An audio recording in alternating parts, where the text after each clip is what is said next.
Bonjour, je voudrais essayer aujourd'hui de faire une invitation au voyage et de dresser les premiers jalons d'un cours en ligne qui aurait pour objectif les fondements philosophiques de l'inclusion de la transdisciplinarité dans un processus de formation humaine. Je l'ai aussi appelé plus simplement la voie de la délicatesse.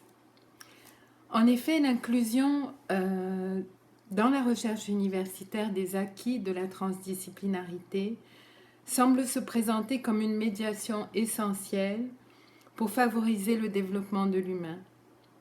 Un développement que j'imagine actuellement pluriel, inachevé, vertical, ouvert à l'altérité, avec force, avec douceur et aussi avec parfois beaucoup de patience. En effet, la transdisciplinarité, elle développe une réflexion approfondie sur les valeurs humaines, à la fois dans sa charte, et là je vous invite à consulter le site du CIRET. La charte de transdisciplinarité a été traduite en plusieurs langues. Je pense que c'est un premier document essentiel à analyser dans un cours en ligne. Peut-être choisir ensemble quelques articles avec mes collègues qui sont spécifiques de l'ambition de cette charte. Mais je pense aussi à René Barbier, au professeur émérite René Barbier, qui a tracé les directions de la profondeur, de la nécessité aussi de reliance entre nous et de la gravité du fait éducatif. Et donc j'aimerais travailler dans les deux sens cette question des valeurs humaines, à la fois à la lumière de la charte, à la fois à la lumière de la réflexion de René Barbier qui trace un éloge de la profondeur en éducation. Et donc qui va nous remettre à ce qu'on pourrait désigner comme un apprendre à être. Et là, je me réfère à un autre document très important aussi pour le nord de la transdisciplinarité. C'est l'UNESCO, les directrices de l'UNESCO pour le 21e siècle, qui déplacent le savoir être vers le nouveau paradigme de l'apprendre à être. Et ça m'a beaucoup touchée comme enseignante parce que enseignante de philosophie et philosophie de l'éducation notamment, parce que ça nous place dans une symétrie de conditions, c'est-à-dire que on est tous apprentis, on est tous apprenants. Euh, il y en a qui préfèrent le terme société apprenante, d'autres société apprentie. Si on va plutôt du côté des métiers de compagnonnage. Et donc, cela nous place dans une situation de dire, même pourquoi c'est toi qui proposes ce cours? Eh bien, moi, comme vous, j'apprends la transdisciplinarité. Mais peut-être que je l'apprends depuis un peu plus longtemps que vous. Et ce qui légitimerait ma présence, ce serait la durée dans la recherche transdisciplinaire que j'ai commencé en 1999, mais d'autres l'ont commencé encore avant moi, il y a 30 ans. Donc, euh, la seule chose qui vraiment nous différencie dans la recherche transdisciplinaire, en termes de connaissances, c'est la durée, je dirais, de temps que nous sommes en train de fréquenter ce paradigme. Et puis, bien entendu, je fais référence au manifeste de la transdisciplinarité de Basarab Nicolescu, qui a pour moi été le livre balise de mes recherches pendant plusieurs années jusqu'à la publication du Tiers caché. Mais c'est sûr que c'est à lui et c'est sur lui que je vais me référer en priorité. Cependant, pour la question d'apprendre à être, Hélène Trocmé-Fabre a un très très beau livre qui est L'arbre du savoir apprendre et qui nous place vraiment en contact avec cette condition fondamentalement apprenante. Elle nous définit comme nés pour apprendre. Et donc, voilà pour le sens éthique dans un premier temps. Puis, euh, euh, l'autre question, c'est que cet apprendre à être, il va demander l'inclusion de la connaissance des émotions humaines.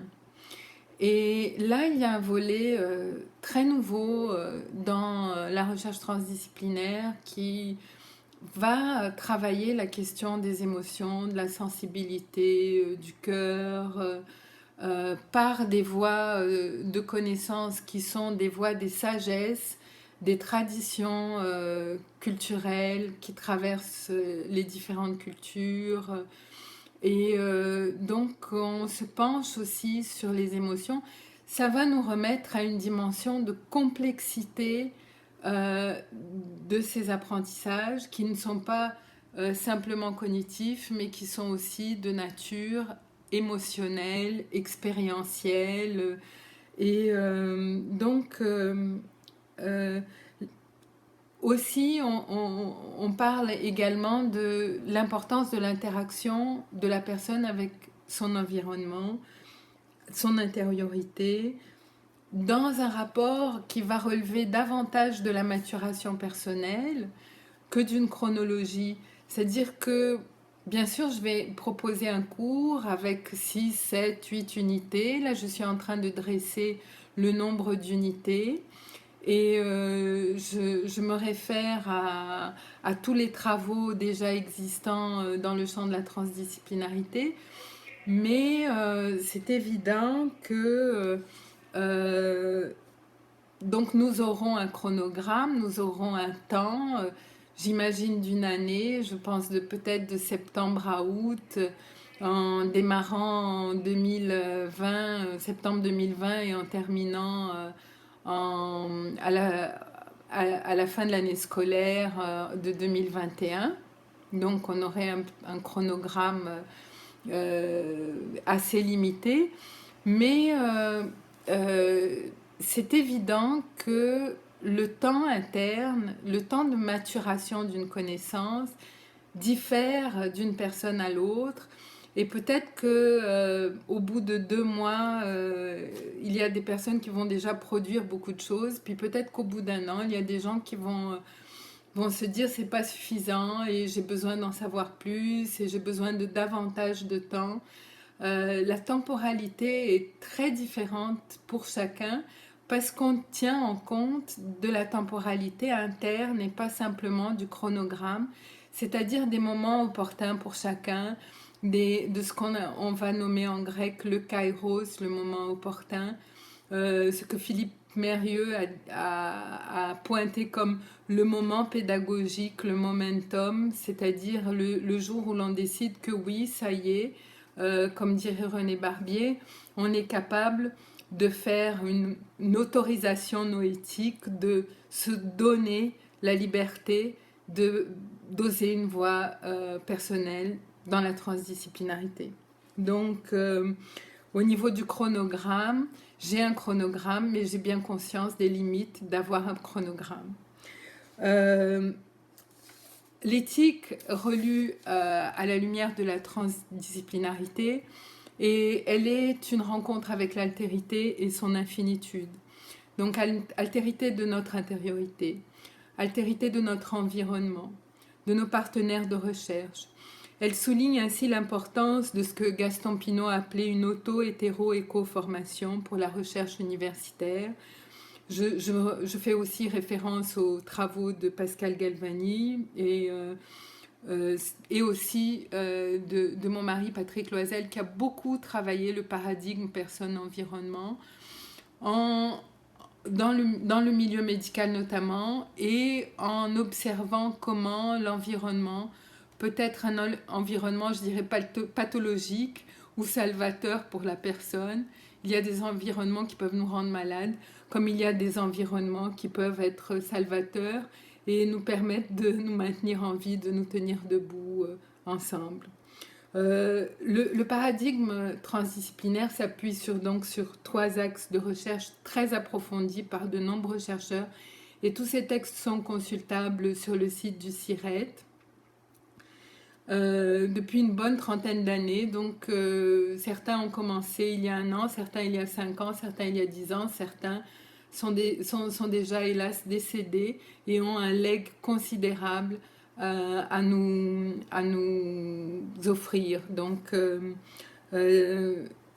ces chercheurs émérites ont travaillé d'une part les logiques inclusives et médiatrices, dont la logique du tiers inclus, mais il y a également toute la référence aux nouvelles logiques en mathématiques, dont les logiques fuzzy, paracomplètes, paraconsistantes, etc., qui supposent l'existence d'une zone de non-résistance. Donc je commence à parler peut-être un peu obscur, mais je reviendrai là-dessus.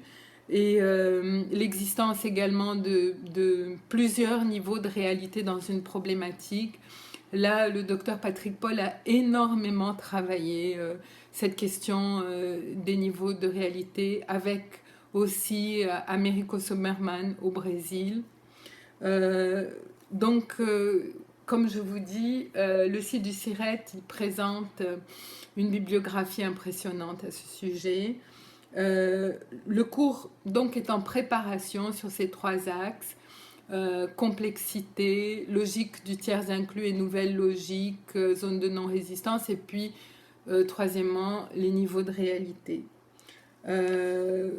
J'ai soumis ma proposition donc au président du CIRET, le professeur Florent Pasquier, et je lui ai demandé que la seule évaluation, ce soit la production d'une œuvre, d'une recherche, d'une performance transdisciplinaire qui validerait l'entrée de celui qui participe dans le cours au groupe du CIRET. Je me dis que ça se passerait donc en ligne sur un site web du CIRET et puis j'aurai plusieurs modules donc pour couvrir d'une part l'éthique, les apports de l'éthique pour l'université de la recherche transdisciplinaire et puis ces apports au niveau des paradigmes, de la complexité, des nouvelles logiques et des différents niveaux de réalité dans le traitement d'une problématique universitaire. Cela dit, je suis ouverte à la proposition de mes collègues pour enrichir ce cours et puis aussi de ceux qui souhaitent entrer au CIRET. Je voudrais beaucoup travailler également dans la réalisation de l'objet transdisciplinaire, c'est-à-dire que ce soit la recherche qui va être produite ou qui est déjà produite et qui aimerait être validée comme étant une recherche transdisciplinaire ou d'un objet, un objet d'art transdisciplinaire. Je voudrais privilégier le concept de plasticité, beaucoup développé par Marc-William de Bono et tous ceux qui ont participé aux recherches de Plastir. Vous pouvez consulter le site de la revue Plastir, il y a beaucoup de matériel aussi là. Et donc sur un fond que je voudrais de toile libre, c'est-à-dire une toile dépourvue de canevas, une toile flottante. Et là, je termine avec mes travaux. Bien entendu, nous serons tout le temps épaulés, aiguillés par le professeur Florent Pasquier, qui a une recherche considérable en transdisciplinarité également, et qui ne manquera pas de signaler à certains moments aussi un texte, une suggestion personnelle pour nous en tant que président à ce cours. Donc merci beaucoup de votre attention. À très bientôt dans un prochain vidéo en ligne pour le démarrage officiel de ce cours transdisciplinaire. Merci et à bientôt.